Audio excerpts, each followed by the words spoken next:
Le design, on s'en occupe à la fin. On a besoin de quelqu'un pour rendre le site design. On a déjà fait tout le fonctionnel, il ne reste plus qu'à faire le design. Vous avez déjà entendu ces phrases? Nous, oui, régulièrement. Et ce n'est pas mon signe.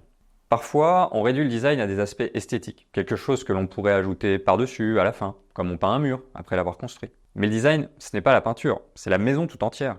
Concrètement, le design, c'est quoi?